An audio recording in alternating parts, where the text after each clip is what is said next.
Once again, welcome back to KCS Classes. KCS Classes-ന്റെ മറ്റൊരു പുതിയ വീഡിയോയിലേക്ക് എല്ലാവർക്കും സ്വാഗതം. This is Kiran CS. Calicut university B Com BBA third semester exams നടന്നുകൊണ്ടിരിക്കുകയാണ്. നെക്സ്റ്റ് നടക്കാൻ പോകുന്നത് ബികോം തേർഡ് സെമസ്റ്റർ സ്റ്റുഡൻസിന്റെ ഏറ്റവും ഇമ്പോർട്ടൻ്റ് ആയിട്ടുള്ള തിയറി പേപ്പർ ബിസിനസ് റെഗുലേഷൻസ് ആണ്. ഈ ഒരു സബ്ജക്റ്റിന്റെ previous year question paper with answer key discussion ആണ് ഈ ഒരു വീഡിയോയിൽ നമ്മൾ ഇൻക്ലൂഡ് ചെയ്തിട്ടുള്ള. വീഡിയോയിലോട്ട് പോണേക്കാൾ മുമ്പ് പറയാനുള്ളത് ബികോം BBA സ്റ്റുഡൻസിന് എല്ലാ സെമസ്റ്ററിലെയും പ്രോബ്ലം പേപ്പേഴ്സിന്റെ എക്സാം ഓറിയന്റഡ് ആയിട്ടുള്ള കോച്ചിങ് നമ്മൾ പ്രൊവൈഡ് ചെയ്യുന്നുണ്ട്. ലൈവ് ക്ലാസ് ഗൂഗിൾ മീറ്റിലൂടെ പ്രൊവൈഡ് ചെയ്യുന്നു. വീഡിയോ ക്ലാസ്സിന്റെ റെക്കോർഡും ആക്സസ് ചെയ്യാൻ സാധിക്കും. സോ വരാൻ പോകുന്ന കോർപ്പറേറ്റ് അക്കൗണ്ടിങ്, അതുപോലെ തന്നെ BBA സ്റ്റുഡൻസിന്റെ ഫിനാൻഷ്യൽ മാനേജ്മെന്റ്, ഈ സബ്ജക്റ്റുകളുടെ ഒക്കെ ക്ലാസ്സസ് നിങ്ങൾക്ക് ആക്സസ് ചെയ്യാൻ സാധിക്കും. ഇതുവരെയുള്ള നമ്മുടെ റിസൾട്ട്സ് ഒക്കെ സൂപ്പർ റിസൾട്ട്സ് ആണ്. സോ നമ്മുടെ ക്ലാസ്സിൽ ജോയിൻ ചെയ്ത് പഠിച്ച് നല്ല മാർക്ക് മേടിക്കാൻ താല്പര്യമുള്ള കുട്ടികൾ ഡിസ്ക്രിപ്ഷൻ ബോക്സിലുള്ള എൻ്റെ വാട്സപ്പ് നമ്പറിൽ കോൺടാക്ട് ചെയ്യാം, ക്ലാസ്സസ് ആക്സസ് ചെയ്യാം. ഇതിനുശേഷം 6th ക്ലാസ്സസ് നിങ്ങൾക്ക് ആക്സസ് ചെയ്യാവുന്നതാണ് കേട്ടോ. ഓക്കെ, സോ നമുക്ക് എന്തായാലും വീഡിയോയിലോട്ട് പോകാം. സോ ഇതാണ് നമ്മുടെ പേപ്പർ വരുന്നത്, ബിസിനസ് റെഗുലേഷൻസ്. ഇതിൻ്റെ ആൻസർ കീയും നമ്മൾ കൂടെ തന്നെ ഡിസ്കസ് ചെയ്യുന്നുണ്ട്. Third semester CBCSS UG degree examination November 2022 business regulations 2019 admission onwards 80 marks 2.5 മണിക്കൂർ എക്സാം. സോ അതിൽ ആദ്യത്തെ പാർട്ട് എയിലെ 15 ചോദ്യങ്ങളാണ്. Answer all. Number 1, define business law. Business law എന്താണ്? സോ നമ്മൾ എങ്ങനെ ആൻസർ കൊടുക്കണം, അതിൻ്റെ ആൻസർ കീ നമുക്ക് ഇപ്പോൾ തന്നെ ഡിസ്കസ് ചെയ്ത് പോകാം. ഇതാണ് answer key. So business law means that branch of law which is applicable to or concerned with trade and commerce in connection with various mercantile or business transactions according to S.R. Deva. അപ്പോൾ business ലോൻ്റെ ഡെഫിനിഷനാണ്, വളരെ easy ആയിട്ടുള്ളൊരു ഡെഫിനിഷനാണ്. അപ്പോൾ business law എന്താണെന്നുള്ളത് നമുക്ക് ഈ എക്സാമിനും പ്രതീക്ഷിക്കാം. വളരെ easy ആയിട്ട് സ്കോർ ചെയ്യാൻ സാധിക്കുന്ന ഒരു 2 മാർക്കിൻ്റെ ചോദ്യമാണ് കേട്ടോ നമ്മളിപ്പോൾ കണ്ടേ. ഇനി next question number 2, what do you mean by capacity of the parties in a contract? വളരെ ഈസിയസ്റ്റ് ആയിട്ടുള്ള മറ്റൊരു ടോപ്പിക്കാണ്. ഒരു കോൺട്രാക്റ്റിലോട്ട് വരണ സമയത്ത് അതിൽ പാർട്ടീസിന് വേണ്ട എന്താണ് ക്വാളിഫിക്കേഷൻ എന്താണെന്നുള്ളതാണ്. സിമ്പിളായിട്ട് നമുക്ക് അറിയാൻ സാധിക്കുന്ന ഒന്നാണ്. മെൻ്റലി ഹാൻഡിക്കാപ്ഡ് അല്ലാത്ത ആൾക്കാർ അല്ലേ, അവർക്കൊന്നും പറ്റില്ല, ബാക്കിയല്ല അല്ലേ. പിന്നെ പ്രായം നോക്കും, ഇതൊക്കെ നോക്കിയിട്ടാണ് കപ്പാസിറ്റി തീരുമാനിക്കുക. നോക്കി അതാണ് നമ്മൾ ആൻസർ കൊടുക്കേണ്ടത്. The parties making the contract must be legally competent in the sense that each must be of the age of majority. 18 വയസ്സിനായിട്ടും കൂടണം, അതാണ് മെജോറിറ്റി. ഓഫ് സൗണ്ട് മൈൻഡ് അല്ലേ, മെൻ്റലി ഹാൻഡിക്കപ്ഡ് ആവാൻ പാടില്ല. Not expressly disqualified from contracting. വല്ല കേസിലൊക്കെ പെട്ടുള്ള ആൾക്കാർക്കൊന്നും ഈ പറയുന്ന കാര്യത്തിലോട്ട് പോകാൻ സാധിക്കില്ല, കോൺട്രാക്റ്റിൻ്റെ ഭാഗമാകാൻ സാധിക്കില്ല. സോ ഇതാണ് കപ്പാസിറ്റിയിൽ നമ്മൾ ശ്രദ്ധിക്കേണ്ട ഒരു കാര്യം. So that's about question number 2 കേട്ടോ. ഇനി നമുക്ക് ക്വസ്റ്റ്യൻ നമ്പർ 3 പോകാം. ക്വസ്റ്റ്യൻ നമ്പർ 3 ഇതാണ്, വാട്ട് ഈസ് ഫ്രീ കൺസെൻറ്റ്? നമുക്ക് വീണ്ടും പ്രതീക്ഷിക്കാം, റിപ്പീറ്റ് ചോദ്യമാണ് കേട്ടോ ഫ്രീ കൺസെൻറ്റ് ഒക്കെ. ഞാൻ എൻ്റെ ഇമ്പോർട്ടൻറ്റ് ക്വസ്റ്റ്യൻസിൻ്റെ വീഡിയോ ചെയ്തിട്ടുള്ളതാണ് ഇതൊക്കെ.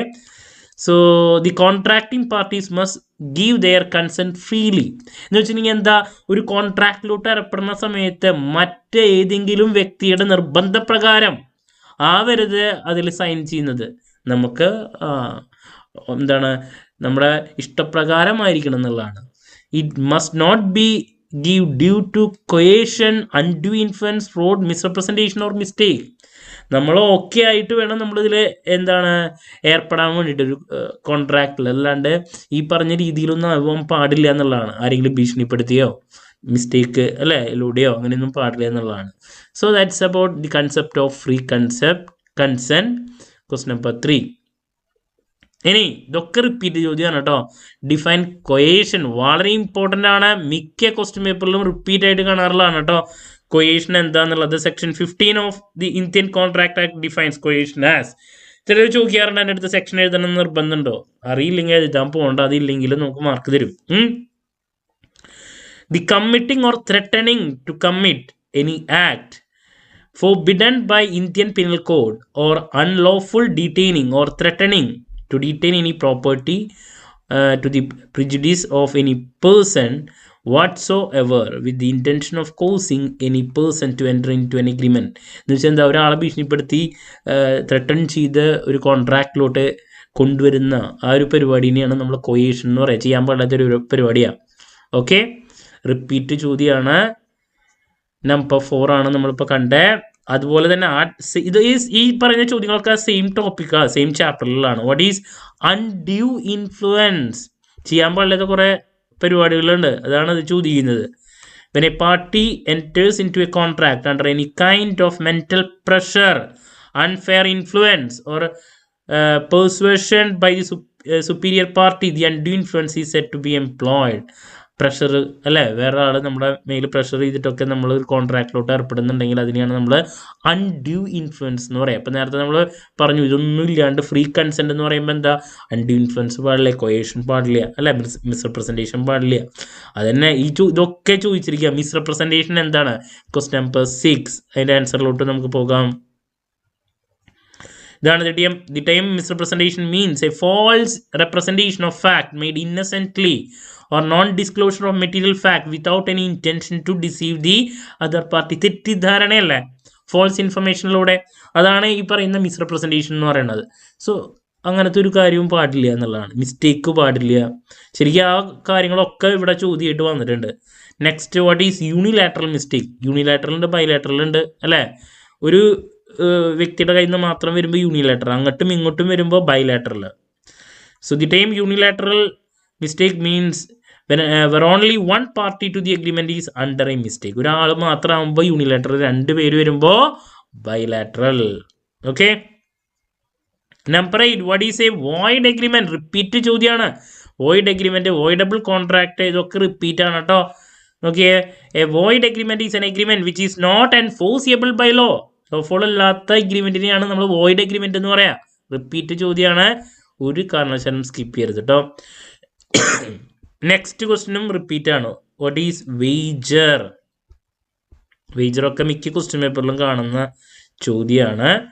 വേജറിങ് agreement or wager may be defined as an agreement in which one person agrees to pay certain amount of money to the other person on the happening or non-happening of a specified uncertain event. അല്ലേ, Un Certain ആയിട്ടുള്ളൊരു event നടക്കുന്നതിനെ പറ്റിയിട്ട് വാദിക്കുക, അതിനെയല്ലേ നമ്മൾ വേജറിങ് agreement എന്ന് പറയുക. നടക്കാൻ ചിലപ്പോൾ നടക്കും, ചിലപ്പോൾ നടക്കില്ല, അതിനെയാണ് നമ്മൾ വേജറിങ് എന്ന് പറയുക, ബെറ്റ് വയ്ക്കണ പരിപാടി. Then what do you mean by discharge of contract by lapse of time? Basic questions ആണ് ഇതൊക്കെ. ടൈം മാറുന്ന അല്ല, അതിൻ്റെ ബേസിൽ കോൺട്രാക്ട് ഡിസ്ചാർജ് ആവുന്നു, അതെന്താണ് സംഭവം? The limitations act 1963 provides that a contract must be performed within the period of limitation. So if the contract is not performed and promisee fails to take any action within the period of limitation, ഒരു time period പറഞ്ഞിട്ടുണ്ടായിരിക്കുമല്ലോ, അതിനുള്ളിൽ ചെയ്തില്ലെങ്കിൽ party, then the contract is terminated or discharged by lapse of time. ഇപ്പോൾ 2 മാസത്തിനുള്ളിലാണ്, അപ്പോൾ ആ ടൈമിനുള്ളിൽ ചെയ്തില്ലെങ്കിൽ നമ്മളതിപ്പോൾ പറയും എന്താണ്, അത് പറഞ്ഞ സമയത്തിന് ചെയ്തില്ലേ, അത് എന്താക്കണം, ഡിസ്ചാർജ് ചെയ്യണം എന്നുള്ളതാണ്. That's about question number 10. Quantum merit repeat ചോദ്യമാണ് കേട്ടോ. What is quantum merit? മിക്ക ക്വസ്റ്റ്യൻ പേപ്പറിലും കാണാറുള്ള ഒരു ചോദ്യമാണ്, ഒരു കാരണവശാലും സ്കിപ്പ് ചെയ്യരുത്. അതിൻ്റെ കീ ഒരു ഇതാക്കിയിട്ടില്ല. ക്വാണ്ടം മെറിറ്റ് ഇതിൽ നോക്കി കാണാം, ആൻസർ കീ ടൈപ്പ് ചെയ്തിട്ട് ആ സെയിം ചോദ്യം തന്നെയാണ് വന്നിട്ടുള്ളത്. എന്തായാലും ആ ചോദ്യം നിങ്ങൾ പഠിച്ചിരിക്കണം കേട്ടോ. ക്വസ്റ്റ്യൻ നമ്പർ 11 ആണ് quantum merit. Then question number 12, what is specific guarantee? Again repeat ചോദ്യമാണ്. Guarantee, specific guarantee. Question number 12, where a guarantee is given for a single or a particular transaction or debt, it is called specific or simple guarantee. ഒരു particular അല്ല, ഇതിന് ട്രാൻസാക്ഷന് വേണ്ടിയിട്ട് മാത്രം guarantee വയ്ക്കുമ്പോഴാണ് നമ്മളതിനെ specific guarantee എന്ന് പറയാം. വളരെ ഈസി ആയിട്ട് 2 മാർക്ക് സ്കോർ ചെയ്യാൻ സാധിക്കും കേട്ടോ. Question number 13, who is pawnee? Pawner, പോണിയൊക്കെ റിപ്പീറ്റ് ആണ്, നിങ്ങൾ സ്കിപ്പ് ചെയ്യാൻ പാടില്ല. Pawnee, the person to whom the goods are delivered as security for payment of a debt or performance of a promise is called pawnee, അല്ലെങ്കിൽ pledgee എന്നും പറയാറുണ്ട്. ആ ഒരു ചാപ്റ്ററിൽ നിന്ന് നമുക്ക് പോണർ പോണിയൊക്കെ റിപ്പീറ്റ് ആയിട്ട് പ്രതീക്ഷിക്കാവുന്ന ചോദ്യങ്ങളാണ്. ഇനി കൺസ്യൂമർ ഡിസ്പ്യൂട്ട് എഗെയിൻ എന്താണ് ആ വേർഡിൽ തന്നെ നമുക്ക് ആൻസർ കൊടുക്കാൻ സാധിക്കും. കൺസ്യൂമർ ഡിസ്പ്യൂട്ട് മീൻസ് നോക്കോ, dispute where the person against whom a complaint has been made, ആരാണെങ്കിൽ complaint, denies or dispute the allegation contained in the complaint. Consumer dispute എന്താണെന്നുള്ളതാണ് ഈസി ചോദ്യം അല്ലേ. ഒരു പ്രശ്നം ഉണ്ടാവുമ്പോൾ അല്ലേ, അതിനെയാണ് നമ്മൾ കൺസ്യൂമർ ഡിസ്പ്യൂട്ട് എന്ന് പറയാം. ഇനി again easy question, what is unfair trade practice? ചെയ്യാൻ പാടില്ലാത്ത unfair trade practice means a trade practice which for the purpose of promoting the sale, use or supply of any goods or for the provision of any services adopts any unfair method or unfair or deceptive practice. അല്ലേ, നല്ല രീതിയിലല്ലാണ്ട് വരുന്ന അല്ല trade പ്രാക്ടീസിനെയാണ് നമ്മൾ unfair എന്ന് പറയാം. നന്നായിട്ട് ചെയ്യുകയാണെങ്കിൽ fair practice എന്ന് പറയും. സോ ഇതാണ് 15 ചോദ്യങ്ങൾ കഴിഞ്ഞ പ്രാവശ്യത്തെ ക്വസ്റ്റ്യൻ പേപ്പറിൽ ആദ്യം വന്നിട്ടുള്ള ഈ ചോദ്യങ്ങളൊക്കെ നോക്കിയിരിക്കണം കേട്ടോ. നമ്മളതിൻ്റെ ക്വസ്റ്റ്യനും അതിൻ്റെ കീയും ഡിസ്കസ് ചെയ്തു കഴിഞ്ഞു. ഇപ്പോൾ ഇനി പാർട്ട് ബിയിലോട്ട് പോകാം. ഇതൊക്കെയാണ് പാർട്ട് ബിയിൽ വന്നിട്ടുള്ള ചോദ്യങ്ങൾ. എല്ലാ ചോദ്യങ്ങളും ആൻസർ ചെയ്യണം. നമ്പർ 1 മിക്ക ക്വസ്റ്റ്യൻ പേപ്പറിൽ വരുന്ന ഒരു ചോദ്യം, what are the essential features of a valid offer? Valid ഓഫറിൻ്റെ ഫീച്ചേഴ്സ്. സോ ഇതാണ് number 1, the offer must be capable of creating legal relation. The offer must be certain, definite and not vague. Then the offer must be communicated to the other party. The offer must be made with a view to obtaining the consent of the offeree. The offer must be distinguished from an answer to a question. Invitation to an offer is not an offer. ഇതൊക്കെയാണ്. The offer must be distinguished from mere statement of intention. Special conditions attached to an offer must also be communicated. നമ്മൾ detail ആയിട്ടുള്ള എക്സ്പ്ലനേഷൻസിലോട്ട് പോകുന്നില്ല കേട്ടോ. Key നമ്മൾ discuss ചെയ്ത് പോകണു എന്നുള്ളത് മാത്രം. So ഇങ്ങനെ ഒരു 8 പോയിൻ്റാണ് എസെൻഷ്യൽ ഓഫ് വാലിഡ് ഓഫറിൽ പറയാനുള്ള കാര്യങ്ങൾ. എക്സാമിന് എഴുതുമ്പോൾ ഇപ്പോൾ കീയിൽ പറഞ്ഞ പോലെ അവരിത് ഇപ്പോൾ വാല്യൂ ചെയ്യണ സമയത്ത് ഈ കീ വെച്ചിട്ടായിരിക്കും ടീച്ചേഴ്സ് വാല്യൂ ചെയ്യുക. അപ്പോൾ ഈ പറയുന്ന കാര്യങ്ങൾ മിനിമം ഉണ്ടെങ്കിൽ നമുക്ക് സ്കോർ ചെയ്യാൻ പറ്റും. ഓക്കെ, കുറച്ചും കൂടി ഡീറ്റെയിൽ ആയിട്ട് എക്സ്പ്ലനേഷൻ കൊടുത്ത് എന്തെങ്കിലും ചെയ്തിരിക്കണം. Question number 17, when does an offer comes to an end? എപ്പോഴാണ് ഒരു ഓഫർ അവസാനിക്കുന്നത്? ഇതാണ് ചോദ്യം. എപ്പോഴാ? By communication of notice of revocation by the proposer, അല്ലെങ്കിൽ ടൈം കഴിയുമ്പോൾ, by lapse of prescribe time, by non fulfilment of a condition by acceptor, by death or insanity of the offerer, by counter offer, by subsequent illegally or destruction of subject matter, അല്ലെങ്കിൽ reject ചെയ്യുമ്പോൾ rejection. So that's about number 17, എപ്പോഴാണ് ഒരു offer കഴിയുന്നത്. ഇനി explain the rules regarding minor's agreement. മൈനറുടെ agreement അതിൻ്റെ റൂൾസാണ് next ചോദ്യം. ക്വസ്റ്റ്യൻ നമ്പർ 18 ആണ്. Okay, an agreement with or by a minor is void ab initio. ചോദിക്കാറിലാണ് ഈ സംഭവം മാത്രം, void ab initio. Then a minor can be a promisee or beneficiary, no ratification, no restriction. ഇതൊക്കെയാണ് rules മൈനറിനെ relate ചെയ്തിട്ട്.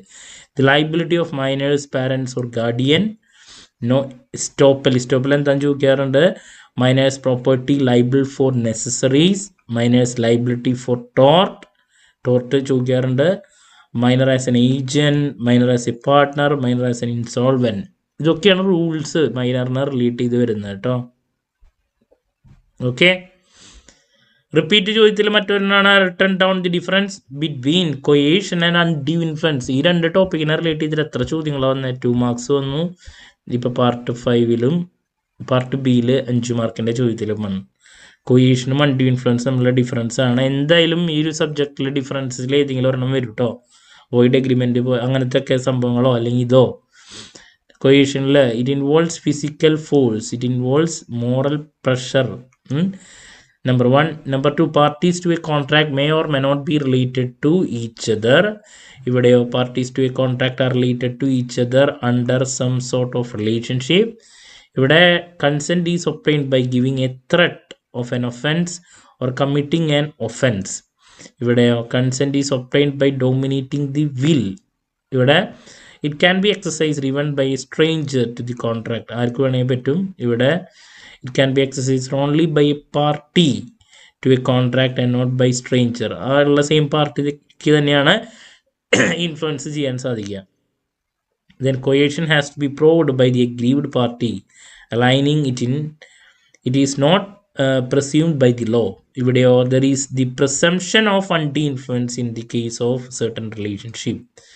Then the aggrieved party who is residing in the contract has to retain the benefit received to the other party. ഇവിടെ the aggrieved party may or may not be required to retain the benefit in whole or in part as per court's direction.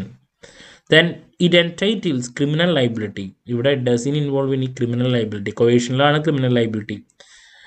Undue influence like criminal liability ഇല്ല. Then last one, the act or the threat amounting to coercion may be committed even. ഇവിടെ it must have been exercised in India. അപ്പോൾ ഇതാണ് difference കേട്ടോ. Point ഇത് ഇങ്ങനെ ഈ രീതിയിൽ തന്നെ നിങ്ങൾ ആൻസർ കൊടുത്തിരിക്കണം. That's about question number 19. അതുപോലെ തന്നെ അടുത്ത difference distinguish between fraud and misrepresentation. അപ്പോൾ ഈ ഒരു സെയിം ചാപ്റ്ററിൽ നിന്ന് ഒരുപാട് ചോദ്യങ്ങളാണ് വന്നേക്കുന്നത് കേട്ടോ. 2 വെയിറ്റേജിൻ്റെയിലും വന്നിട്ട് 2 മാർക്സിൻ്റെയിലും വന്നു, അതുപോലെ തന്നെ 5 മാർക്കിൻ്റെയിലും ഒരുപാട് വന്നു. സോ ഫ്രോഡ് മിസ്റെപ്രസെൻറ്റേഷൻ തമ്മിലുള്ള ഡിഫറൻസ്. ദർ ഈസ് മിസ്സ്റ്റേറ്റ്മെൻറ്റ് ഫ്രോഡിലെ of concealment of fact deliberately made within the intention to deceive the others party or to induce him to enter into a contract. ഇവിടെയോ the misstatement of fact is made innocently without any bad intention. മിസ്റെപ്രസെൻറ്റേഷനിൽ ഒരു bad intention ഇല്ലാണ്ട്. Fraud എന്ന് പറയുമ്പോൾ ഇപ്പോൾ കള്ളത്തരം. The fraud is intentionally or wilful wrong ആണ്. Misrepresentation is an innocent wrong ആണ്. അറിയാണ്ട് innocently. The person making the false statement believes it to be true. Then the person making an untrue statement knows that it is not true. Sorry. Then the aggrieved party cannot resign the contract if it possible for him with ordinary diligence to discover the truth. മൂന്നാമത്തെ, in case of active fraud, the aggrieved party has a right to resign the contract. Fourth one, a fraud is a criminal act too. This criminal act alla. Not only the contract voidable, but it also gives rise to an independent action in tort for damages. Number 5, it makes the contract voidable at the option of the party misrepresented. Last one, the aggrieved party, in addition to the normal remedies, can claim also damages. Aggrieved party cannot claim to damages. അപ്പോൾ ഇതൊക്കെയാണ് ഫ്രോഡും മിസ്റെപ്രസെൻറ്റേഷനും തമ്മിലുള്ള difference. അപ്പോൾ ഏതെങ്കിലും 2 ചോദ്യം വരെ നമുക്ക് ഇങ്ങനെ ഡിഫറൻസസിനെ relate ചെയ്തിട്ടുള്ള ചോദ്യങ്ങൾ വരാം കേട്ടോ. ഈ ചാപ്റ്റർ വളരെ ഇമ്പോർട്ടൻ്റ് ആണ്. അപ്പോൾ അതിൽ നിന്നാണ് ഈ മൊഡ്യൂളിൽ നിന്നാണ് ഈ ഡിഫറൻസുകൾ ഒരുപാട് വന്നു. അടുത്ത ചോദ്യം ഡിഫറൻസ് തന്നെയാണ്. Right down the difference between wagering contract and contract of insurance. നോക്കിയോ എത്ര ചോദ്യങ്ങളാണ് ഡിഫറൻസ് ബിറ്റ്വീൻ എന്ന് പറഞ്ഞിട്ട് വന്നിട്ടുള്ള 3 എണ്ണം വന്നിട്ടുള്ള വേജറിങ്ങും കോൺട്രാക്ട് ഓഫ് ഇൻഷുറൻസും. Number 1, contract of insurance is valid and can be enforced in court of law, where wagering agreement is void under section 30 without any legal effect. ശരിക്കും ഇങ്ങനെ വരച്ച് ചെയ്യാതിരിക്കുന്നുള്ള കേട്ടോ. കോൺട്രാക്ട് ഓഫ് ഇൻഷുറൻസ് എന്ന് പറഞ്ഞാൽ കോടതിയിൽ എൻഫോഴ്സ്ഡ് ബൈ ലോ ആണ്. ഇത് അങ്ങനെയല്ല എന്നുള്ളതാണ് ഇത് വേജറിങ്. Number 2, in case of insurance contract, the assured has an insurable interest in the subject matter, while in the wagering agreements, the parties have no interest in the agreement except the stake. Number 3, a contract of insurance except life insurance is a contract of indemnity. That is, in the event of loss only, actual loss is to be made good, whereas in wagering agreements, the amount to be paid is decided beforehand. Number 4, a contract of insurance is based on scientific actuarial calculation of risk, while wagering transactions are a pure gamble or game of chance. Number 5, a wager will arise only if one party loses and another party gains, while in insurance contract, no winning or losing. Number 6, insurance contracts are social security measures which are beneficial to the public, while wagering, ഇൻഷുറൻസിൻ്റെ കാര്യമാണ് പറഞ്ഞത്, വേജറിങ്ങിൽ അങ്ങനെ beneficial ഒന്നുമില്ല. Do not promote public welfare in any way, rather they encourage gambling which is injurious to interest of public. ഇതാണ് മറ്റൊരു കാര്യം പറഞ്ഞിട്ടുള്ളത്. So that's about question number 21. ഇപ്പോൾ 3 നമ്മൾ കണ്ടു കേട്ടോ. ഇപ്പോൾ ഡിഫറൻസ് എന്ന് പറഞ്ഞിട്ടുള്ള ചോദ്യങ്ങൾ. ദെൻ LLPനെ റിലേറ്റ് ചെയ്തിട്ട് എപ്പോഴും ഒരു ചോദ്യം വരാറുണ്ട്, what is extent of liability of limited liability partnership. അപ്പോൾ മിക്ക ക്വസ്റ്റ്യൻ പേപ്പറിൽ നമുക്ക് പ്രതീക്ഷിക്കാം അങ്ങനത്തെ ഒരു ചോദ്യം LLPനെ റിലേറ്റ് ചെയ്തിട്ടുള്ളത്. സോ നോക്കിയ സെക്ഷൻ 8 ആണ് പ്രൊവൈഡ്സ് ദാറ്റ് LLPയുടെ കാര്യങ്ങൾ. Number 1, the state government shall establish for every district by notification council to be known as the District Consumer Protection Council, here and hereafter referred to as District Council. Then number 2,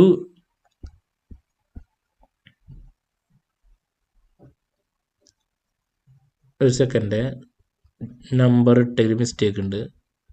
കൗൺസിലിൻ്റെ ചോദ്യം അത് കഴിഞ്ഞിട്ടാണ് state commission. Okay, ഒരു answer കീഴിൽ number അങ്ങോട്ട് മാറ്റിയിട്ടുണ്ട്. Explain state commission. State കമ്മീഷൻ്റെ ആൻസറാണ് ഇത്.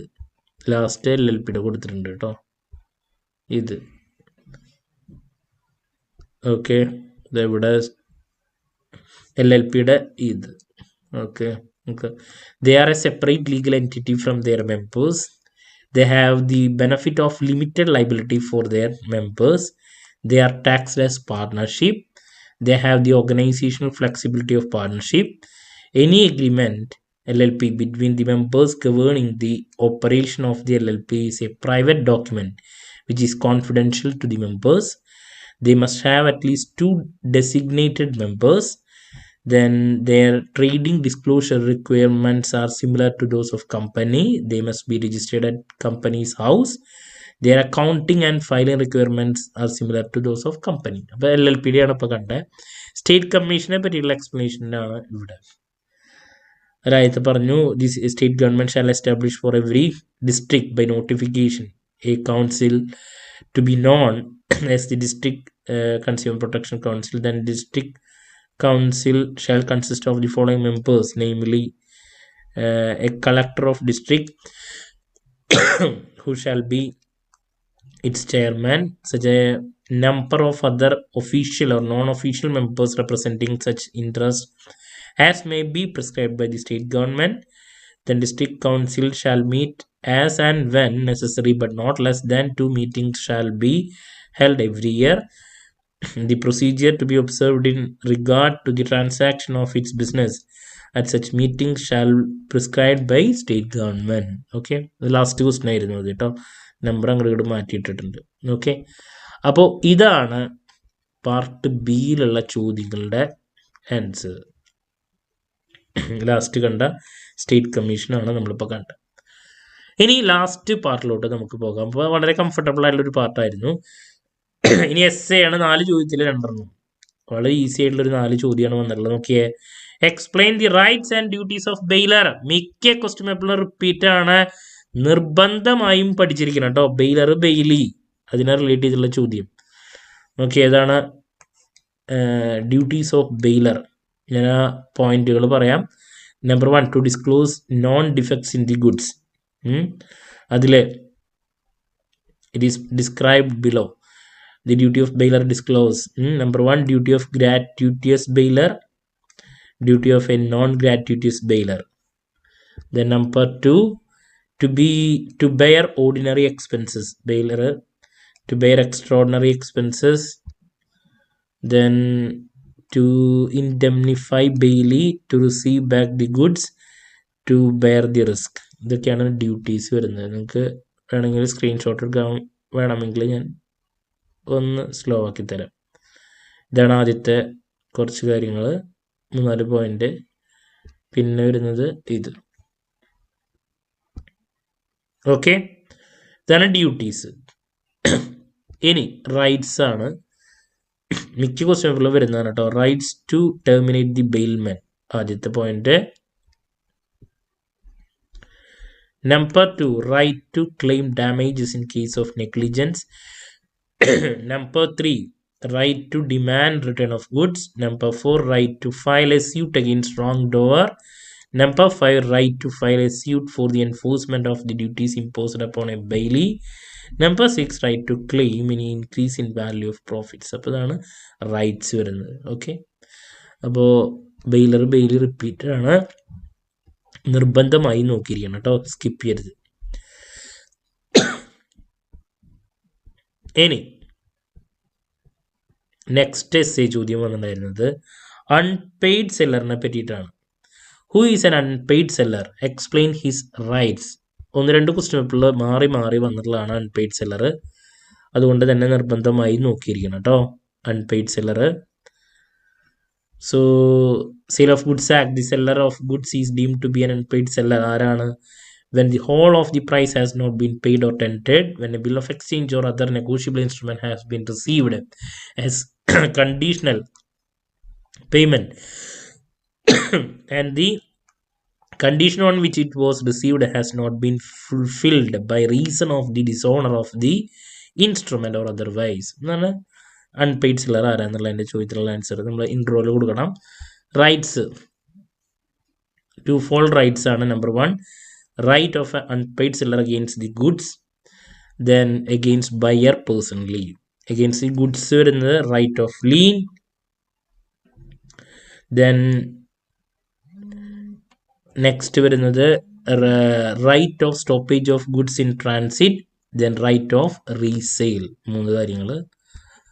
then അത് വീണ്ടും എക്സ്പ്ലനേഷൻ കൊടുത്തിട്ടുണ്ട്. റൈറ്റ് ഓഫ് ലീൻ ആദ്യത്തെ, ദെൻ അതിൽ വരുന്ന കാര്യങ്ങളുണ്ട്, നോക്കാം, നമുക്ക് സ്ക്രീൻഷോട്ട് എടുക്കാം. Then termination of lien or loss of lien. Next വരുന്നു number 2, right of stoppage of goods in transit, then termination of transit and right of stoppage.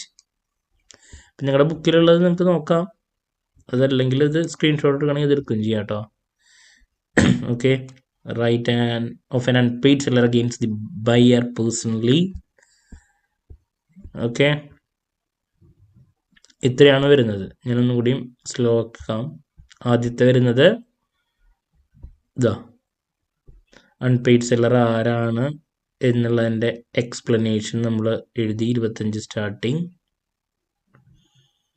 Okay, rights ഇത്. പിന്നെ വരുന്നത് ഇതാണ്,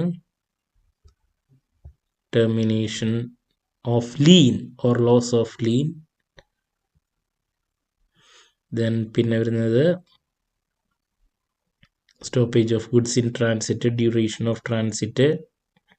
okay, termination, right of resale, and last ഈ ഒരു portion. Okay, next വളരെ important ആയിട്ടുള്ള ഒരു ചോദ്യത്തിലോട്ടാണ് പോകാനുള്ളത്. കഴിഞ്ഞ ഒരു 3 വർഷത്തെ ക്വസ്റ്റ്യൻ പേപ്പറിൽ റിപ്പീറ്റ് ആയിട്ട് കണ്ടിട്ടുള്ള ഒരു ചോദ്യമാണ്. Explain the essential elements of a valid contract.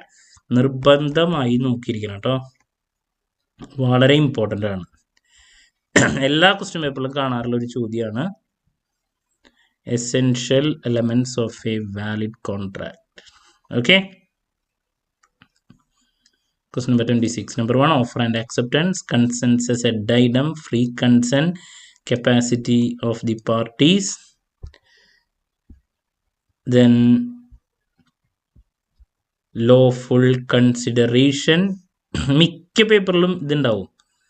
lawful consideration, lawful object, not expressly declared void. Then intention to create legal relation, certainty of meaning. അപ്പോൾ ഒരു ലാസ്റ്റ് 3 വർഷത്തെ ക്വസ്റ്റ്യൻ പേപ്പർ എടുത്തിട്ടുണ്ടെങ്കിൽ ഇതൊക്കെ ഉള്ളതാണ് ലീഗൽ ഫോർമാലിറ്റീസ്. ഈ essential elements of a valid contract ഇല്ലാത്ത പേപ്പറുകളില്ല, അതുകൊണ്ട് തന്നെ സ്കിപ്പ് ചെയ്യരുത് ഈ ഒരു ചോദ്യം കേട്ടോ. And moving to last one, contract of difference between contract of indemnity and guarantee. അത് SC ആയിട്ടും ചോദിക്കാറാണ്, 5 മാർക്കിൻ്റെ ചോദ്യമായിട്ടും വരാറുള്ളതാണ്. സോ നിർബന്ധമായി നോക്കിയിരിക്കണം. Contract of indemnity, guarantee. 2 parties indemnifier and indemnified. ഇവിടെ 3 parties, creditor, principal, debtor, surety. Only one contract between indemnifier and indemnified. 3 contracts ഉണ്ട്. Okay, കുറച്ചധികം ഉണ്ട്, നിങ്ങൾക്ക് സ്ക്രീൻഷോട്ട് എടുക്കാം കേട്ടോ. അതാണ് ആൻസർ.